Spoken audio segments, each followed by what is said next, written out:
നമസ്കാരം.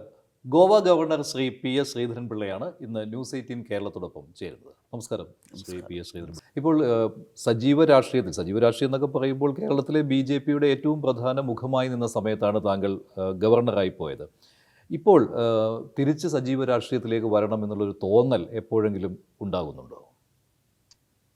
ഞാൻ ഇന്ന് വരെ എൻ്റെ ജീവിതത്തിൽ ഒരു സ്ഥാനവും എൻ്റെ പ്രസ്ഥാനത്തോട് ചോദിച്ചിട്ടില്ല, സ്ഥാനാർത്ഥിയാകാനും ആവശ്യപ്പെട്ടില്ല. പക്ഷെ അവർ സെലക്ട് ചെയ്ത് തന്നതെല്ലാം ഞാൻ ഉത്തരവാദിത്തപ്പെട്ട പ്രവർത്തന നിലയിൽ ഏറ്റുവാങ്ങിയിട്ടുണ്ട്. അതുപോലെയാണ് എൻ്റെ ഗവർണർഷിപ്പും. ഞാൻ പ്രൊഫഷന് പ്രാധാന്യം കൊടുത്തിരുന്ന ഒരാളാണ്. 2 തവണ സ്റ്റേറ്റ് പ്രസിഡൻ്റായിട്ട് ബി.ജെ.പിയുടെ ഇരുന്നപ്പോഴും ആഴ്ചയിൽ ഒരു ദിവസം ഞാൻ കോടതിയിൽ പോകും. എനിക്കൊരിക്കലും ഗവർണറായിട്ട് പോകുമ്പോഴും നീ ഗവർണർ അല്ലാതായാലും അല്ലെങ്കിൽ രാഷ്ട്രീയക്കാരനായാലും ലേബലുകൾ 2 അഡ്രസ്സ് ഉണ്ടായിരുന്നു. ഇപ്പോൾ അതൊന്നുകൂടെ എഴുത്തുകാരൻ എന്നുള്ളതും കൂടെ വന്നു. അപ്പോൾ അങ്ങനെ 3 അഡ്രസ്സ് ഇപ്പോൾ ഉണ്ട്. അത് ശരിയാണ്. പക്ഷേ താങ്കൾ ബി.ജെ.പി. സംസ്ഥാന പ്രസിഡന്റ് ആയിരുന്ന സമയത്ത് താങ്കൾക്ക് അഭിഭാഷകൻ എന്ന രീതിയിലും ആ സമയത്ത് സജീവമായിട്ട് താങ്കളുടെ പ്രൊഫഷനുമായിട്ട് മുന്നോട്ട് പോകാൻ കഴിഞ്ഞു. പക്ഷേ അന്നത്തെ സംസ്ഥാന ബി.ജെ.പിയും ഇന്നത്തെ സംസ്ഥാന ബി.ജെ.പിയും തമ്മിൽ വ്യത്യാസമില്ലേ? ഇപ്പോഴൊരു സംസ്ഥാന പ്രസിഡന്റിന് അങ്ങനെ മറ്റൊരു പ്രൊഫഷനുമായിട്ട് മുന്നോട്ട് പോകാൻ കഴിയുമോ? അത്രമാത്രം സംസ്ഥാന ബി.ജെ.പിക്ക് പ്രാധാന്യം വന്നിരിക്കുന്ന ഒരു സമയമല്ലേ കേരളത്തിൽ അന്നത്തേക്കാൾ? അല്ല, പ്രാധാന്യമില്ല എന്ന് ഞാൻ പറയുന്നില്ല. ഒരുപാട് മുഴുവൻ സമയം പ്രവർത്തിക്കുന്നതാണ് നല്ലത്. പക്ഷെ അതിൽ എൻ്റെ ഒരു വിശ്വാസം 2003 ഞാൻ ബി.ജെ.പിയുടെ സംസ്ഥാന അധ്യക്ഷനാകുമ്പോൾ കേരള ഹൈക്കോടതിയിൽ അഡീഷണൽ സോളിസിറ്ററിന് ഇന്ന് പറയുന്ന സീനിയർ സെൻട്രൽ ഗവൺമെൻറ് സ്റ്റാൻഡിംഗ് കൗൺസിലായിരുന്നു. എൻ്റെ വരുമാനം ഞാൻ പറയുന്നില്ല അതിനെപ്പറ്റി. അപ്പോൾ അതൊക്കെ ഉണ്ടായിരുന്നു. ഒന്ന് രാജിവെച്ചിട്ട് അന്ന് പ്രസ്ഥാനം ആവശ്യപ്പെട്ടനുസരിച്ച് 2003 ഞാൻ ബി.ജെ.പിയുടെ സംസ്ഥാന പ്രസ്ഥാനം ഏറ്റെടുത്തു. അങ്ങനെ ഏറ്റെടുത്ത് 2004 തെരഞ്ഞെടുപ്പ്, പാർലമെൻറ്റ് തെരഞ്ഞെടുപ്പ്. ആ പാർലമെൻറ്റ് തെരഞ്ഞെടുപ്പിൽ ലക്ഷദ്വീപിൻ്റെ ചാർജും എനിക്കായിരുന്നു. കേരളത്തിൽ നിന്നും ലക്ഷദ്വീപിൽ നിന്നുമായി 2 ND എംപിമാരെ സൃഷ്ടിക്കാൻ അക്കാലത്ത് സാധിച്ചു. 13% വോട്ടും നേടാൻ സാധിച്ചു. പക്ഷേ 2004 ബി.ജെ.പിക്ക് കേരളത്തിൽ ഈ കിട്ടിയ കാര്യവും റെക്കോർഡാണ്. ആരെങ്കിലും പഠിച്ചോന്ന് എനിക്കറിയില്ല. ഞാൻ അതിനെപ്പറ്റി I don't want to beat my own trumpet. പക്ഷേ അന്ന് അങ്ങനെ സാധിച്ചിരുന്ന താങ്കൾക്ക് തീർച്ചയായിട്ടും ബി.ജെ.പിയുടെ സംഘടനാ രംഗത്തേക്ക് വീണ്ടും വന്നാൽ അതേ പെർഫോമൻസ് തന്നെ കാഴ്ചവെക്കാൻ കഴിയും എന്നുള്ള ഒരു ആത്മവിശ്വാസമുണ്ട്. ഒന്നും താങ്കൾ പാർട്ടിയോട് ചോദിക്കുന്നില്ല എന്ന് പറയുന്നുണ്ട്. പക്ഷേ എങ്കിലും പാർട്ടി തന്നെ അത് കണ്ടറിഞ്ഞ് താങ്കളെ അങ്ങനെ ഒരു ചുമതല ഏൽപ്പിച്ചാൽ, ഒരു സംഘടനാ രംഗത്ത് ഒരു മുതിർന്ന സ്ഥാനം ഏൽപ്പിച്ചാൽ താങ്കൾ വീണ്ടും അതിന് തയ്യാറാകും. അല്ല, ഇത് ഒരിക്കലും ഒരു വ്യക്തിയുടെ വിജയമല്ല. ഇപ്പോൾ 2 സീറ്റൊന്ന് നേടി എന്ന് പറയാൻ ശ്രീധരൻപിള്ള എന്ന വ്യക്തിയുടെ വിജയമായിട്ട് ഞാൻ കാണുന്നില്ല. ഒരു ടീമാണ്. അന്നത്തെ ടീമിനത് സാധിച്ചു. അതുപോലെ തന്നെ 2019 വീണ്ടും 2017 ഞാൻ ആയല്ലോ. 17 തോന്നുന്നു, 2017. അപ്പോഴും പാർട്ടിയുടെ കേരളത്തിലെ മെമ്പർഷിപ്പ് ക്യാമ്പയിൻ്റെ കാലമാണ് 2019. അന്ന് കിട്ടിയതും മെമ്പർഷിപ്പ് കേരളത്തിലെ പ്രസ്ഥാനത്തിൻ്റെ ചരിത്രത്തിൽ ഏറ്റവും കൂടുതൽ മെമ്പർമാരുണ്ടായ കാലഘട്ടമാണ് ഇന്ന് വരെയുള്ളതിൽ. അപ്പോൾ ഇതൊക്കെ സാധിക്കുന്ന ടീം വർക്കിലാണ്. ആ ടീം വർക്കിന് ഇപ്പോൾ കേരളത്തിൽ നല്ലൊരു ടീമുണ്ട് എന്ന് ഞാൻ കരുതുന്നു. അതുകൊണ്ട് ഞാൻ അതിലേക്ക് അടിയന്തരമായി പോയേ തീരൂ എന്നുള്ള ഒരു അനിവാര്യത ഒന്നും ഞാൻ കാണുന്നില്ല. പിന്നെ മാത്രമല്ല, ഏജ് ഒരു ഫാക്ടറാണ്. നമ്മൾ പുതിയ തലമുറയ്ക്ക് വേണ്ടി വഴിമാറി കൊടുക്കണം. പക്ഷെ അങ്ങനെ ഒരു ഗവർണർ പദവിയോട് കൂടി ഈ പൊതുജീവിതം അവസാനിപ്പിക്കേണ്ട ഒരു സാഹചര്യം താങ്കൾക്കുണ്ടോ? താങ്കൾ ഇപ്പോഴും രാഷ്ട്രീയത്തിൽ ശ്രദ്ധാലുവാണ്. ഗവർണർമാർക്ക് രാഷ്ട്രീയം പറയുവാൻ ബുദ്ധിമുട്ടാണ്. എങ്കിൽ പോലും സജീവ രാഷ്ട്രീയത്തിൽ ഗവർണർ സ്ഥാനത്ത് നിന്ന് വന്നാലും താങ്കൾക്ക് വേണമെങ്കിൽ തെരഞ്ഞെടുപ്പ് രാഷ്ട്രീയത്തിൽ പോലും തിളങ്ങുവാനുള്ള സാധ്യതയുണ്ട്. അപ്പോൾ അതൊരു ഏജ് എന്നതൊരു ഫാക്ടറാണോ? അല്ല, സാധ്യതകളുടെ കലയാണ് രാഷ്ട്രീയം. അതുകൊണ്ട് പൊളിറ്റിക്സിനെ സംബന്ധിച്ചിടത്തോളം ആ സാധ്യതകളെ സംബന്ധിച്ച് ഇപ്പം ഞാൻ പറയുന്നതൊന്നും അർത്ഥമില്ല. മാത്രമല്ല, എൻ്റെ പ്രൊഫഷൻ, ഞാൻ ഒരിക്കലും ഗവർണറായി പോകുമ്പോൾ സാധാരണഗതിയിൽ ആ ജോലിയെ സംബന്ധിച്ചിടത്തോളം അത് ക്ലോസ് ചെയ്ത്, അന്ന് എൻ്റെ പ്രാക്ടീസ് എനിക്ക് 10 ലക്ഷം രൂപ ബാർ കൗൺസിലിൽ നിന്ന് കിട്ടും. അതും വാങ്ങി പോകേണ്ട ആളായിരുന്നു. പക്ഷേ ഞാനത് വാങ്ങിയിട്ടില്ല. ഞാൻ സസ്പെൻഡ് ചെയ്തിട്ടേ ഉള്ളൂ, മരവിപ്പിച്ചിട്ടേ ഉള്ളൂ.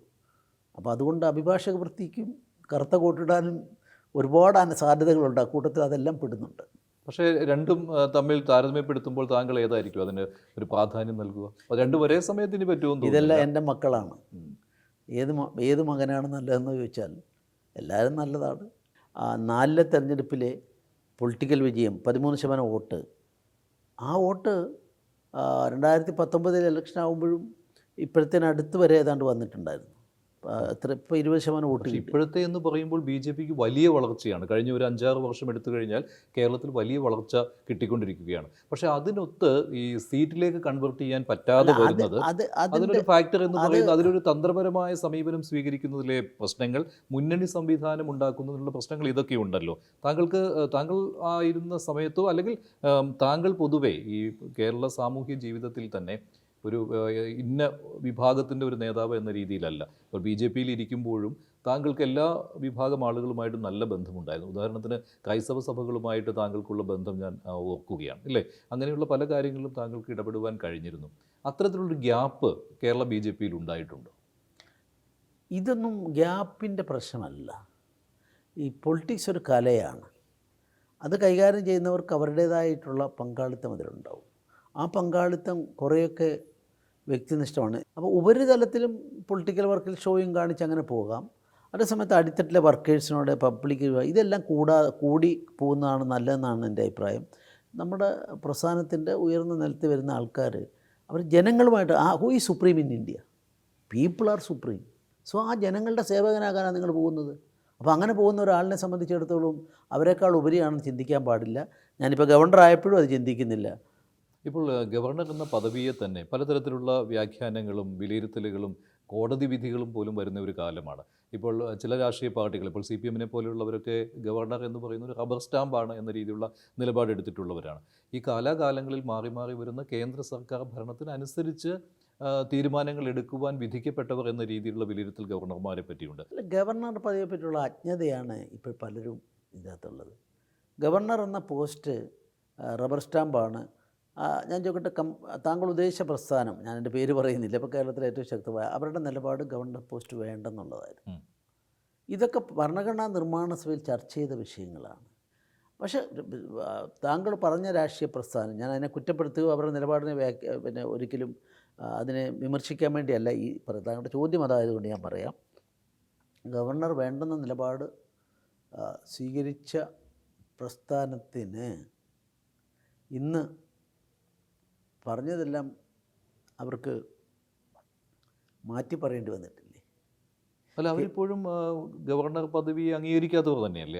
അംഗീകരിക്കാൻ സാധിക്കില്ല. അംഗീകരിക്കാൻ പറ്റുന്നില്ലെങ്കിൽ പിന്നെ അവർക്ക് അധികാരത്തിരിക്കാൻ പറ്റൂ? അല്ല, അവരിപ്പോഴും ഇപ്പം ഉദാഹരണത്തിന് കേരളത്തിലെ മുൻ ഗവർണർ അദ്ദേഹമായിട്ടുള്ള പ്രശ്നങ്ങൾ അത് എല്ലാവർക്കും അറിയാവുന്ന കാര്യമാണല്ലോ. ആ സമയത്തൊക്കെ CPM എടുത്തിരിക്കുന്ന നിലപാട് എന്ന് പറയുന്നത് ഇത് ആവശ്യമില്ലാത്തൊരു പദവിയാണ് എന്ന് തന്നെയാണ്, അല്ലേ? അല്ല, അങ്ങനെ അവർക്ക് പറയാൻ സാധിക്കില്ല. നിങ്ങൾ ഭരണഘടന തൊട്ട് ജനങ്ങളുടെ മുമ്പിൽ ഇലക്ഷൻ മത്സരിക്കുമ്പോൾ ഈ ഭരണഘടനയിലെ ഓരോ വകുപ്പുകളും പാലിക്കാമെന്ന് പറഞ്ഞവരല്ലേ? പാർട്ടിക്ക് പറയാം. അല്ല, പാർട്ടിക്ക് പറയുന്നതിനും പരിമിതിയുണ്ട്. പാർട്ടിക്ക് പറയുന്ന ഞാൻ ചോദിക്കട്ടെ, ഭരണഘടന നിലവിൽ വന്ന ഉടനെ കൊല്ലങ്ങൾ, എത്ര കൊല്ലമെന്ന് ഞാൻ പറയുന്നില്ല, ആ സമയത്ത് ഇത് ജനവിരുദ്ധ ഭരണഘടനയാണ്, അതുകൊണ്ട് ഞങ്ങൾ ബോയ്ക്കോട്ട് ചെയ്യും, അംഗീകരിക്കില്ല എന്ന് പറഞ്ഞില്ലേ? ആ പറഞ്ഞ ആരാന്നുള്ളത് എല്ലാവർക്കും വ്യക്തമല്ലേ?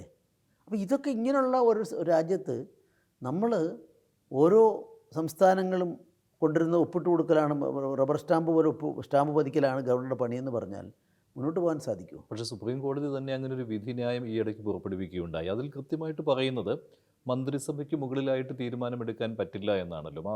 അത് മാത്രമല്ല, ബില്ലുകൾ തടഞ്ഞു വയ്ക്കുകയോ അല്ലെങ്കിൽ അത് അംഗീകരിക്കുകയോ അല്ലെങ്കിൽ രാഷ്ട്രപതിക്ക് അയക്കുകയോ, ഈ 3 കാര്യങ്ങളിലും കൃത്യമായൊരു സമയപരിധി നിശ്ചയിച്ച് നൽകുകയും ചെയ്തു. ആ സമയപരിധി നിശ്ചയിച്ചതിനെ സംബന്ധിച്ചിടത്തോളം കേന്ദ്ര സർക്കാരിൻ്റെ നിലപാട് എന്താണെന്ന് എനിക്കറിയില്ല. അതിനു മുമ്പ് ഞാൻ അതിനെപ്പറ്റി അഭിപ്രായം പറയുന്നത് ശരിയല്ല. പക്ഷേ രാഷ്ട്രപതിക്ക് ബില്ലൊക്കെ അയച്ചാൽ സുപ്രീം കോടതിക്ക് അയക്കാൻ അതിൻ്റെ അഭിപ്രായം അറിയാൻ വേണ്ടി ആരായാനുള്ള അവസരമുണ്ടല്ലോ. അങ്ങനെയുള്ള അവസരങ്ങളിൽ അയച്ചത് 2 അക്കത്തിലുള്ള കൊല്ലങ്ങൾക്ക് ശേഷം വിധി വന്നിട്ടുള്ള നാടാണ് നമ്മുടെ. 2 അക്കം, ഞാൻ അതിൻ്റെ കേസ് പറയുന്നില്ല. താങ്കളിപ്പോൾ അതിൻ്റെ കാലതാമസം കോടതികളിലും അല്ല, കോടതികൾ ഉണ്ടാകുന്നതുകൊണ്ടല്ല പറഞ്ഞത്. രാഷ്ട്രപതിക്ക് വന്ന ബില്ല് രാഷ്ട്രപതി റെഫർ ചെയ്ത് കഴിഞ്ഞാൽ എടുക്കുന്ന ഇല്ലേ? ഇതിലൊക്കെയുള്ള ഒരു കാര്യത്തിൽ എനിക്കൊന്നേ പറയാനുള്ളൂ. അവിടെയും സമയപരിധി നിശ്ചയിച്ചു. എവിടെ? അല്ല, രാഷ്ട്രപതി ബില്ലുകൾ പാസ്സാക്കുന്ന കാര്യത്തിലും സുപ്രീം കോടതിയുടെ അതുകൊണ്ട് ഞാൻ പറഞ്ഞത് രാഷ്ട്രപതിക്ക് അത് കോടതിയുടെ അഭിപ്രായത്തിന് സുപ്രീം കോടതിയുടെ അഭിപ്രായത്തിന് അയച്ച ബില്ലുകൾ അവിടെ സുപ്രീം കോടതിയിൽ കിടക്കുന്നു. സുപ്രീം കോടതി കിടന്നിട്ട് ഒട്ടേറെ വർഷങ്ങൾ ഒരു കൈയുടെ വിരലല്ല അതിൽ കൂടുതൽ കാലങ്ങൾക്ക് ശേഷം ആണ് ചെയ്തിട്ടില്ലേ. അപ്പോൾ ഇതൊക്കെ എന്ന് വെച്ചാൽ ഇതിനെ സംബന്ധിച്ചിടത്തോളം ഒക്കെ കൂടുതൽ ആഴത്തിൽ പഠിക്കാൻ തയ്യാറാവണം. ഈ പോക്കറ്റ് ഡയറി എന്ന് പറഞ്ഞ പ്രയോഗം ഇന്ത്യയിൽ വന്നിട്ടുണ്ടായിരുന്നു നിയമത്തിൽ. അങ്ങനെ ബില്ലുകൾ 87 ബില്ല് അടൽ ബിഹാരി വാജ്പേയി വന്ന് പിൻവലിക്കുന്നത് വരെ പെൻഡിങ്ങിൽ ഉണ്ടായിരുന്ന ചരിത്രം ഈ നാട്ടിലില്ലേ. ഞാൻ ഏതാന്ന് ബില്ലെന്ന് പറയുന്നില്ല. പക്ഷെ അങ്ങനെ പാടില്ല എന്നല്ലേ ഇപ്പോൾ അല്ല, സുപ്രീം കോടതി പറയുന്നത്? അങ്ങനല്ലെന്ന് അത് പാടില്ല എന്ന് പറയുന്നതിനെ സംബന്ധിച്ചിടത്തോളം അതിൻ്റെ പ്രശ്നങ്ങൾ എന്താണെന്ന് ചോദിച്ചാൽ അതിപ്പോൾ സെൻട്രൽ ഗവൺമെൻറ് നിലപാട് വരാത്തതുകൊണ്ട് ഞാനൊന്നും പറയുന്നില്ല. എനിക്ക് അവിടെയാണ് ചോദ്യം വരുന്നത്. ഇപ്പോൾ കേന്ദ്ര സർക്കാർ, ഇപ്പോൾ ഞാൻ പറയട്ടെ, ഇപ്പോൾ ഗവർണർ എന്ന് പറയുന്നത് ആ സംസ്ഥാന ഭരണത്തിലുള്ള പാർട്ടിയുടെ ആളായിരിക്കുകയില്ല. അതായത് അദ്ദേഹത്തിൻ്റെ മുൻകാല പാർട്ടി പ്രവർത്തനം അങ്ങനെ ആയിരിക്കുകയില്ല. അപ്പോൾ അങ്ങനെ വരുമ്പോൾ സ്വാഭാവികമായിട്ടും ആ ഒരു ഇടപെടൽ അവിടെ ഉണ്ടാകുമെന്നാണല്ലോ വരുന്നത്. ഇപ്പോൾ കേരളത്തിൽ തന്നെയാണെങ്കിൽ ഇപ്പോൾ ആരിഫ് മുഹമ്മദ് ഖാൻ ഗവർണറായിരുന്ന സമയത്ത് LDF സർക്കാരുമായിട്ടുള്ള ആ പ്രശ്നങ്ങൾ അദ്ദേഹം ബില്ല് തടഞ്ഞു വെക്കുന്നു, ബില്ല് രാഷ്ട്രപതിക്ക് അയക്കാൻ വൈകുന്നു. ഇതെല്ലാം ഉണ്ടായ സാഹചര്യം നമുക്കറിയാമല്ലോ. അത് തന്നെ തമിഴ്നാട്ടിലും സംഭവിച്ചു. അല്ല, അതിനെ സംബന്ധിച്ചിടത്തോളം ഈ സുപ്രീം കോടതി വിധിയെ സംബന്ധിച്ചിടത്തോളം കേന്ദ്ര സർക്കാർ ആലോചിച്ചിട്ട് അവരാണ് അതിന് തീരുമാനം പറയേണ്ടത്, ഞാനല്ല. പക്ഷേ ഇപ്പോൾ തൽക്കാലം അത് ഗവർണർമാർക്കുള്ള ഒരു ചെക്ക് പോലെയായിട്ടുണ്ട് അല്ലേ? എന്ന് പറയാനും പറ്റില്ല. അതിൻ്റെയൊക്കെ ഒരുപാട് ലീഗൽ ക്വസ്റ്റ്യൻസ് അതിൽ വരും. നരിമാൻ എന്ന് പറഞ്ഞ ആളെഴുതിയ, ഞാൻ ഈ നേരത്തെ ഉദ്ദേശിച്ചതിനെ സംബന്ധിച്ചിടത്തോളം അതിൽ അദ്ദേഹം പറയുന്നു ഭരണഘടനയുടെ റിട്ടനോടൊപ്പം സൈലൻസിന് വലിയ അർത്ഥമുള്ള തലങ്ങളുണ്ട്. ഇപ്പോൾ രാഷ്ട്രപതിയെപ്പോലുള്ള ആൾക്കാർക്ക് ആ സൈലൻസ് ഉപയോഗിക്കാമെന്ന് പറഞ്ഞിട്ട് അദ്ദേഹം ഉദാഹരണം പറഞ്ഞിട്ടുണ്ട്. ഞാൻ ആ വിവാദത്തിലേക്ക് കടക്കുന്നില്ല. ഗവർണർ പദവി എന്ന് പറയുന്നത് ഈ ഭരണഘടനാപരമായി നിർവചിക്കപ്പെട്ടിട്ടുള്ള ആ സ്ഥാനം, അതിലിപ്പോൾ സുപ്രീം കോടതി ഒരു അഭിപ്രായ പ്രകടനം നടത്തുന്നതോ വിധിന്യായം പുറപ്പെടുവിക്കുന്നതോ ശരിയല്ല അല്ലേ എന്ന് ഞാൻ പറഞ്ഞിട്ടില്ല. അതിനെപ്പറ്റി കേന്ദ്ര സർക്കാരിൻ്റെ നിലപാട് വന്ന ശേഷമേ, ഞാനിപ്പോൾ ഒരു ഗവർണർ ആയതുകൊണ്ട് എനിക്ക് അഭിപ്രായം പറയാൻ പറ്റും. ശരി. അപ്പോൾ ഈ ഗവർണർ പദവി എന്ന് പറയുമ്പോൾ മറ്റു ചില വിലയിരുത്തലുകൾ വരുന്നത്, ഇപ്പോൾ ഒരു രാഷ്ട്രീയ പ്രസ്ഥാനത്തിൽ തഴക്കവും പഴക്കവും ചെന്നയാളെ എവിടെയെങ്കിലും പ്ലേസ് ചെയ്യണമല്ലോ എന്നുള്ള രീതിയിൽ ആ രാഷ്ട്രീയ പാർട്ടി ഒരു പ്ലേസ്മെൻറ്റ് കൊടുക്കുന്നു എന്ന് പറയുന്നത് അത് ഗവർണർ പദവിയെ മോശമായിട്ട് ചിത്രീകരിക്കുന്നതിന് പോലും തുല്യമാണ് എന്ന് പറയാൻ പറ്റുമോ? അങ്ങനെ താങ്കൾക്ക് പറയാൻ പറ്റും. ഇപ്പം തമിഴ്നാട്ടിലെ ഗവർണർ ഒരു നല്ല സീനിയറായിട്ടുള്ള IAS ഓഫീസർ എഫിഷ്യൻ്റ് ആണെന്ന് കണ്ടിട്ട് കൊടുത്തപ്പം പൊളിറ്റിക്കലാണ് അപ്പോയിൻമെൻറ്റ്. അത് ഏത് പാർട്ടിയിൽ മെമ്പറായിരുന്നു? അപ്പോൾ അവിടെ മറ്റൊരു കാര്യം കൂടി വരുന്നുണ്ട്. ഇപ്പോൾ ഉദാഹരണത്തിന് കേരളത്തിൽ ഒരു സുപ്രീം കോടതിയിലെ ചീഫ് ജസ്റ്റിനെ തന്നെ നിയമിച്ചിട്ട് സാഹചര്യം ഉണ്ടായിട്ടുണ്ട്. അപ്പോൾ അങ്ങനെ വരുമ്പോൾ അതും ശരിയാണോ എന്നുള്ള കാര്യങ്ങൾ ഉന്നത നീതിപീഠത്തിൽ ഇരുന്നയാൾക്ക് അപ്പോൾ റിട്ടയർമെൻറ്റ് കഴിയുമ്പോൾ ഗവർണർ പദവി നൽകി അദ്ദേഹത്തെ എന്തിനു സന്തോഷിപ്പിക്കുന്നു എന്ന രീതിയിലുള്ള സന്തോഷിപ്പിക്കലല്ല. ഇന്ത്യയിൽ നിലവിലുള്ള നമ്മുടെ പ്രസിഡൻസും അതുപോലെ തന്നെ പ്രസിഡൻസിനോടൊപ്പം പ്രോട്ടോക്കോളും എല്ലാം വെച്ച് വരുമ്പം ഇന്ത്യൻ ചീഫ് ജസ്റ്റിസിനേക്കാൾ മുകളിലാണ്, നാലാമത്തെയാണ് പ്രോട്ടോക്കോളിലെ. ഒന്നാമൻ രാഷ്ട്രപതി, രണ്ടാമൻ ഉപരാഷ്ട്രപതി, മൂന്നാമൻ പ്രധാനമന്ത്രി, നാലാമത്തേത് ഗവർണർ, 5 പഴയകാല രാഷ്ട്രപതിമാരും മറ്റും, 6ാമത്തെയാണ് ഇന്ത്യൻ ചീഫ് ജസ്റ്റിസ്. അപ്പോൾ പ്രോട്ടോക്കോളിൽ അപ്പം ഗവർണർ അവിടെ അങ്ങനെയുള്ള ഒരാൾ റിട്ടയർ ചെയ്തെടുത്താൽ അതിന് നിയമപരമായി ഭരണഘടനാപരമായി തെറ്റെന്ന് പറയാൻ സാധിക്കില്ല. പക്ഷെ ധാർമ്മികമായിട്ട് നോക്കുമ്പോൾ ധാർമ്മികമായിട്ട് എന്താ തെറ്റ്? കാരണം അദ്ദേഹം ആ പദവിയിൽ ഇരിക്കുന്ന സമയത്ത് ബന്ധപ്പെട്ട് ഒരുപാട് കേസുകൾ. അല്ലല്ല, അങ്ങനെയാണെങ്കിൽ ഒരാളെ പോലും ഒന്നിനും നിയമിക്കാൻ പറ്റില്ല. നിയമത്തിൽ പാണ്ഡിത്യമുള്ള ആളുകൾ ഗവർണർമാരായിട്ട് വന്ന സ്റ്റേറ്റ് ഉണ്ട്. സുപ്രീം കോടതി ജഡ്ജായിട്ട് ഇപ്പോൾ ആന്ധ്രാപ്രദേശിലെ ജഡ്ജ് ഗവർണർ അങ്ങനെയല്ലേ. അപ്പം അതുകൊണ്ട് ഇത്തരം വാദങ്ങളൊക്കെ തന്നെ കേരളത്തിൽ ശക്തമായിട്ട് ഉയർത്തിക്കൊണ്ടുവന്ന് ഗവർണർ സ്ഥാനമേ വേണ്ട, ഒരു കാലത്ത് ഈ ഭരണഘടന തന്നെ വേണ്ട എന്നൊക്കെ പറഞ്ഞവർ അവരുടെ വ്യാഖ്യാനത്തിന് പിന്നിലെ അതിന് ജനങ്ങൾ നിരാകരിച്ചു, നമ്മുടെ സിസ്റ്റം നിരാകരിച്ചിട്ടുണ്ട്. ഈ താങ്കൾ ഈ ഗവർണറായതിനു ശേഷം വളരെ സൂക്ഷിച്ചുള്ള സംസാരങ്ങളാണ്. രാഷ്ട്രീയം വരരുത്, അതുപോലെ തന്നെ വിവാദ പ്രസ്താവനകൾ ഉണ്ടാകരുത് എന്ന്. പക്ഷെ പല ഗവർണർമാരും അങ്ങനെയല്ല. അവർ പരസ്യമായിട്ടുള്ള സംവാദങ്ങളിൽ ഏർപ്പെടുന്നു, രാഷ്ട്രീയം പറയുന്നു, അതുപോലെ തന്നെ വിവാദങ്ങൾ ഉണ്ടാക്കുന്നു. ജനാധിപത്യ രാജ്യമാണ്. എന്തിനെക്കുറിച്ചും എല്ലാവർക്കും അഭിപ്രായം പറയാനുള്ള സ്വാതന്ത്ര്യമുണ്ട്. ഒരാൾ ഗവർണറായി, രാഷ്ട്രപതിയായി അല്ലെങ്കിൽ ഉപരാഷ്ട്രപതിയായി എന്നുള്ളത് കൊണ്ട് അവരുടെ ഫണ്ടമെൻ്റൽ റൈറ്റ്സ് എടുത്തു കളയുന്നില്ല. എവിടെയെങ്കിലും പ്രൊവിഷൻ ഉണ്ടോ? ഇല്ല.